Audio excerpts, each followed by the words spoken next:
اعوذ باللہ من الشیطان الرجیم بسم اللہ الرحمن الرحیم۔ اس وجہ سے آپ کو چاہیے کہ جمعہ مبارک کے دن کوئی بھی نماز آپ خاص کر کے جمعہ کی نماز آپ کبھی بھی اس میں سستی نہ لے کے آئیں،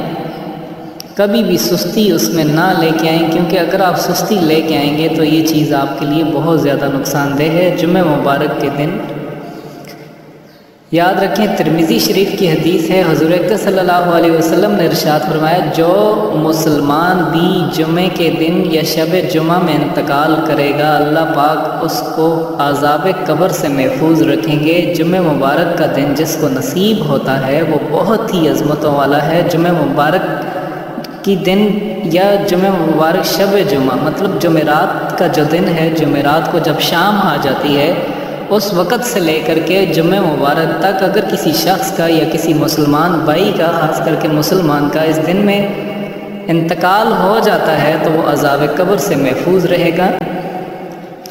عذاب قبر آپ خود دیکھ لیں کہ اللہ پاک ہر مسلمان کو اس چیز سے بچائے۔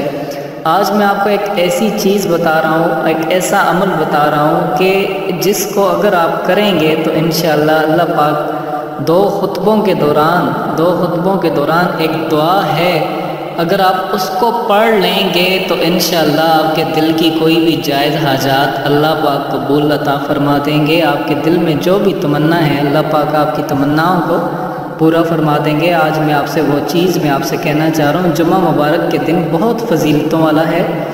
بہت ہی زیادہ فضیلتوں والا ہے۔ جمعہ مبارک کے دن جب خطبہ شروع ہو جائے تو آپ کو یہ چاہیے کہ آپ مساجد میں جائیں، علماء کے پاس جائیں، علماء کیا کہہ رہے ہیں اس کی فضیلت آپ کے پاس جائیں۔ اکثر لوگ ہم اس وقت جاتے ہیں جب علماء کا بیان ختم ہو جاتا ہے، جب عالم اپنی بیان جب خطبہ بھی ختم ہو جاتا ہے، جب نماز کے لیے اللہ اکبر ہوتا ہے تو اس وقت ہم جاتے ہیں۔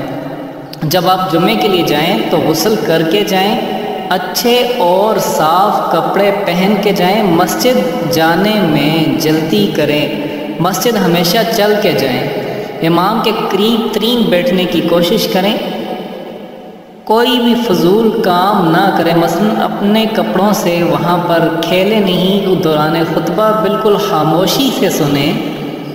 جمعہ مبارک کے دن سورہ کاف پڑھیں، اس لیے کہ عرش کے نیچے اور آسمان کے برابر بلند ترین نور ظاہر ہوگا جو قیامت کے اندھیرے میں اس کے کام آئے گا، اور اس جمعہ سے پہلے جمعہ کے تمام خطبہ انشاءاللہ اللہ پاک تمام کے تمام آپ کے گناہ کبیرہ صغیرہ معاف کر دیں گے۔ نبی اکرم صلی اللہ علیہ وسلم کا ارشاد ہے، جمعہ مبارک کے دن مجھ پہ کثرت سے درود بھیجا کرو، کیونکہ درود میرے حضور پیش کیا جاتا ہے۔ جمعہ کے دن میں تیل لگا کے یا خوشبو لگا کے آپ مساجد میں جائیں، اور جب خطبہ ہو رہا ہو، یاد رکھیں جب خطبہ ہو رہا ہو، جب امام صاحب خطبہ دو خطبے ہوتے ہیں، خطبوں کے دوران وہ خاموشی اختیار کر دیتے ہیں، جب وہ خاموش ہو جائیں تو اتنے میں ایک مختصر سی دعا ہے، میں آپ بھائیوں سے یہ دعا کہنا چاہ رہا ہوں، اور جو بھائی مساجد میں جاتے ہیں علماء کے پیچھے بیٹھے ہوتے ہیں وہ یہ دعا پڑھیں، انشاءاللہ اللہ پاک یہ دعا پڑھتے ہوئے ان کے دل میں جو بھی حاجت ہے اللہ پاک سے مانگیں، اللہ پاک آپ کی ہر حاجات کو جو ہے وہ پورا فرما دیں گے۔ جو آپ کے دل میں ہے اللہ پاک اس دل کو، اور اللہ پاک آپ کے دل کو جانتے ہیں۔ اگر آپ کے دل میں جائز خواہشات ہیں، یاد رکھیں ہماری بہت زیادہ خواہشات ایسی ہیں جو جائز نہیں ہوتی، خلاف شریعت بھی ہوتی ہیں،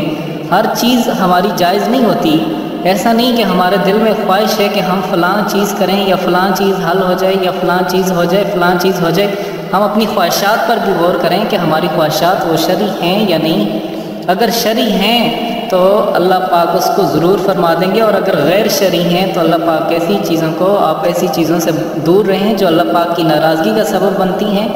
ایسی چیزیں ہرگز نہ کریں۔ اپنی خواہشات کو اللہ پاک کے اسلام پر اور دین پر قبول کر دیں، کیونکہ جب آپ اپنی خواہشات کو اسلام پر قبول کر دیں گے، ایسی ناجائز خواہشات جو کہ خلاف شریعت ہیں، تو اللہ پاک آپ کو وہ عطا کر دیں گے، اس کا سبب بنا دیں گے جو آپ کی خواہشات ہیں، اور اس کو اس طریقے سے حل فرما دیں گے، شرعی طریقوں سے اس کو حل فرما دیں گے۔ ہر انسان کی یاد رکھیں، ہر انسان کی بہت زیادہ خواہشات ہوتی ہیں، کوئی شرعی ہوتی ہیں، کوئی غیر شرعی ہوتی ہیں۔